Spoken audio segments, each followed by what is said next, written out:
Welcome to Virtual Book Signing. I'm Daniel Weinberg, and as usual, we're here at the Abraham Lincoln Bookshop in Chicago. What you are looking at right now out in Webland is a partly printed vellum document, a Naval Commission, signed in Washington July 14th of 1863, issuing a commission to a George Albro as a gunner. It was issued just 10 days after the Battle of Gettysburg, but his commission grandfathers back to June of 62. And he will ask something about this a little later on, about these commissions, because there were numerous ones, of course, that were signed. Now, as you're watching, don't forget that you can email in questions, and we'll try to answer all of them, or as many as we can, in the hour or so that we've got. We do have some people here, and if you have any questions later on, raise your hand, and I'll try to get to you at some point as well. And if anyone out there would like to have a book signed, or 7 of them, they're good for Christmas coming up, the holidays, then just get to us, and we'll have books mailed out to you. And don't forget to mail in those questions, email in those questions while we're live. Well, there are very few people that need no introduction at all. One I can think of is the president, and by that I mean Abraham Lincoln, by the way.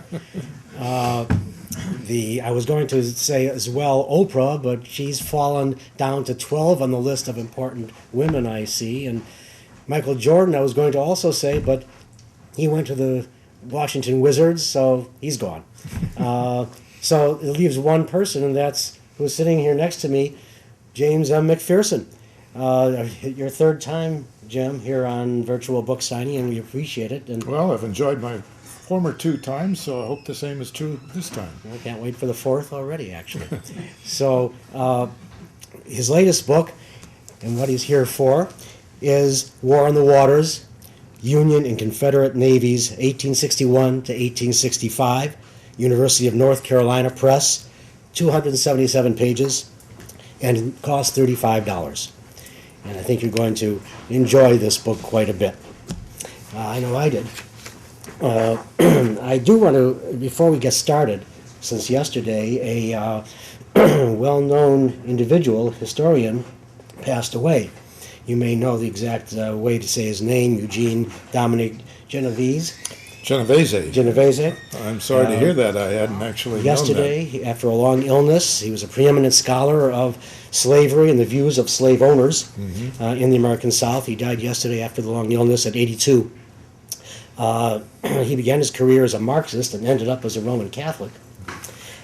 His best-known work was the Bancroft Prize-winning study, Roll, Jordan, Roll, the World the Slaves Made. Did you know him at all? I knew him well for many years. He taught at Rutgers for a while, and I knew him then. And then, since we were in the same general field of interest, slavery, anti-slavery, the Civil War, and so on, we interacted at various conferences and symposia over the years.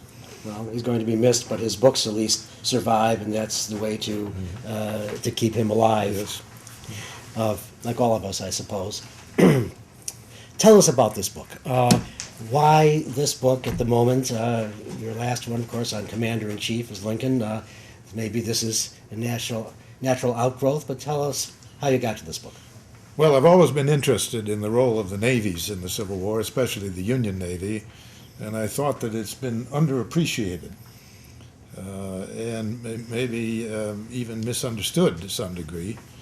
A number of years ago, when I was working on my book For Cause and Comrades, looking at the letters of Civil War soldiers and sailors, I ran across a collection of naval officers' letters. Roswell H. Lamson, who saw a lot of action on the South Atlantic coast, and the letters are wonderful. So my wife and I co-edited them and published them. Lamson of the Gettysburg was the name of that book. The Gettysburg was one of the ships that he commanded. A captured blockade runner, which then they turned into a blockade ship, which was actually quite common at the time of the Civil War.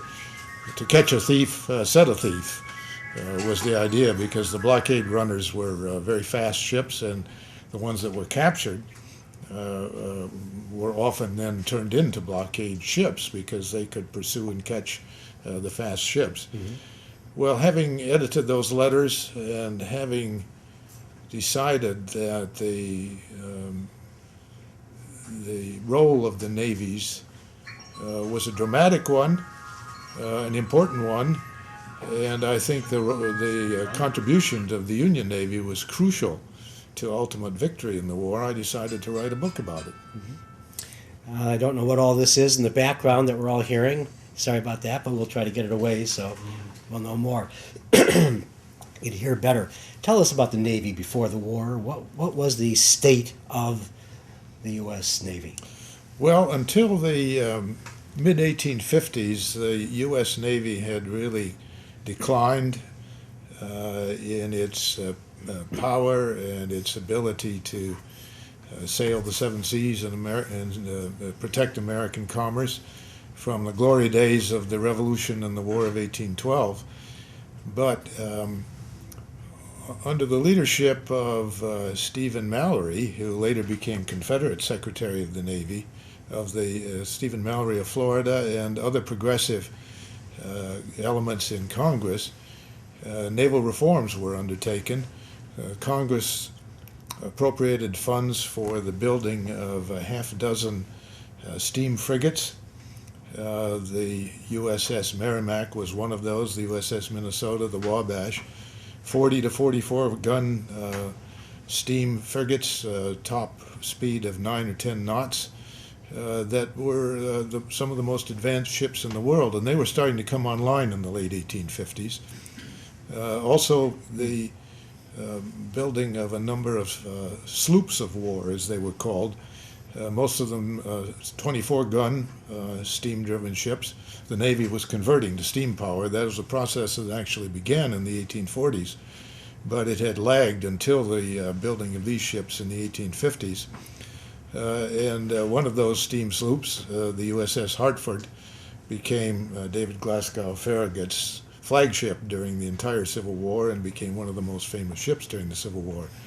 So the Navy actually experienced a revival of fortunes in the late 1850s, and on the eve of the Civil War, the United States Navy was actually far better prepared for its task that it would face once the war began in 1861 than the United States Army was.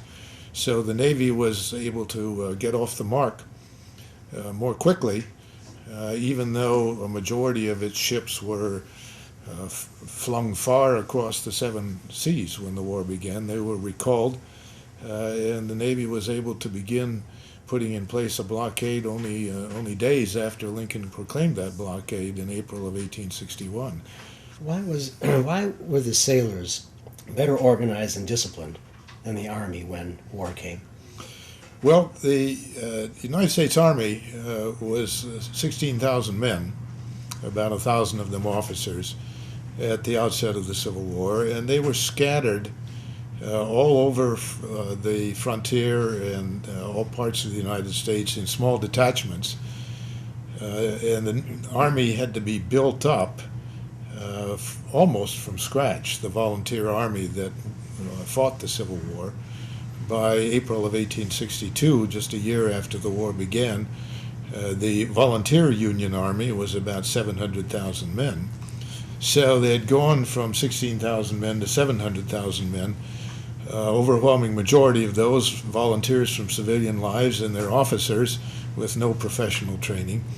As a consequence, the Army had to kind of learn on the job and had to learn the virtues of discipline and organization and order, and that took a long time. The Navy, on the eve of the Civil War, the United States Navy, was about 7,000 men, and nearly several hundred officers. It didn't have to expand as quickly or as much as the Army did, and as a consequence, the Navy was able to maintain the discipline of the regulars. There was no volunteer Navy as such as there was a volunteer Union Army. If you enlisted in the Navy, you enlisted in the United States Navy.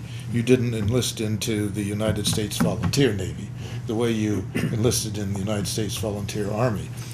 So the naval officers were able to maintain the kind of discipline that only the Army regulars could in the Navy, and as a consequence, I think the Navy from the first, and probably throughout the war, was a tighter, more efficient, more disciplined body. What percentage of the Navy remained with the Federals? Almost all of it. Why was that? Well, most of the sailors in the Navy lived in the North. Many of them were immigrants, and had immigrated to the North. In the antebellum era, 7/8 of the immigrants came to the northern states, the free states, because they didn't want to compete with slave labor.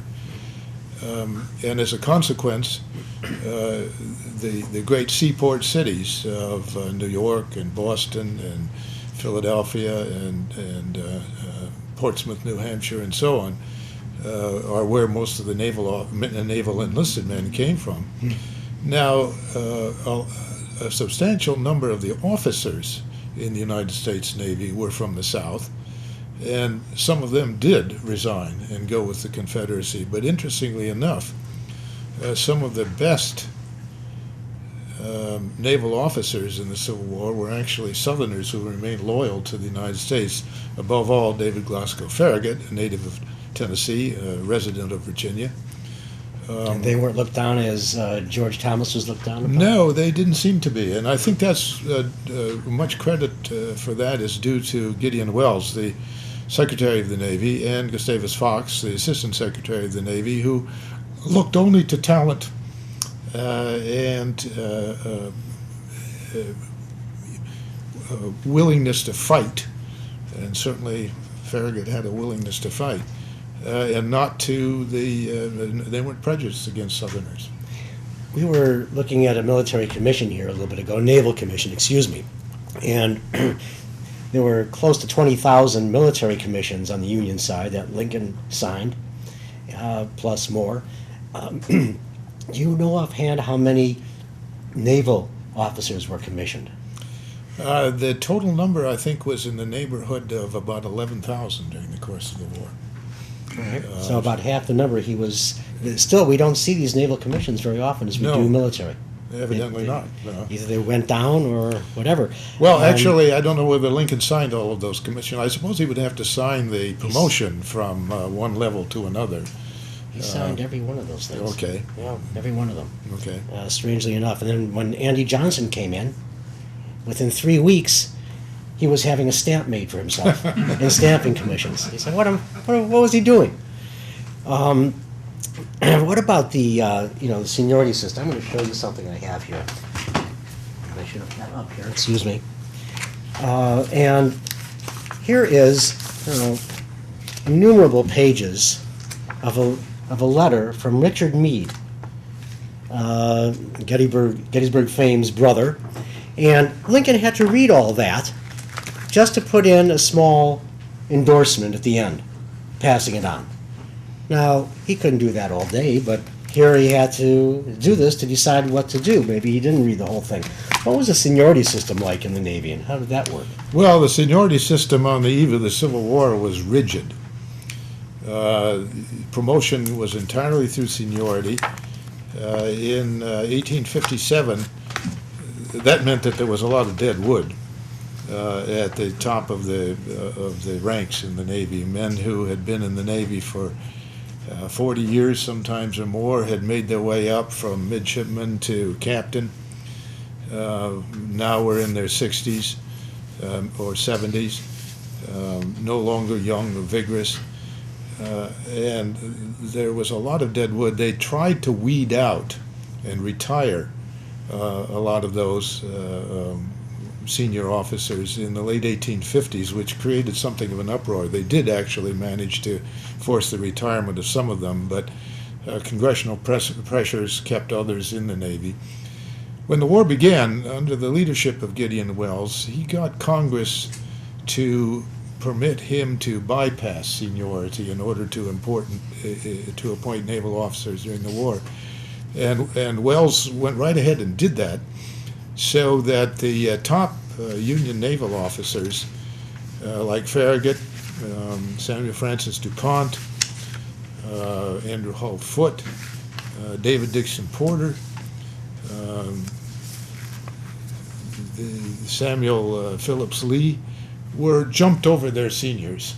I think when Farragut was appointed commander of the Western Gulf blockading squadron, the fleet that captured New Orleans, he was 37th on the list of seniority, and so Wells jumped him over, at least 20 or 25 above him, so that he could become commander of that squadron. And I think DuPont was jumped; he was about 17th on the list, and he was jumped over them. So that the seniority system was broken down as a consequence of the pressures and needs of the war, and younger and more vigorous and talented officers came to the top.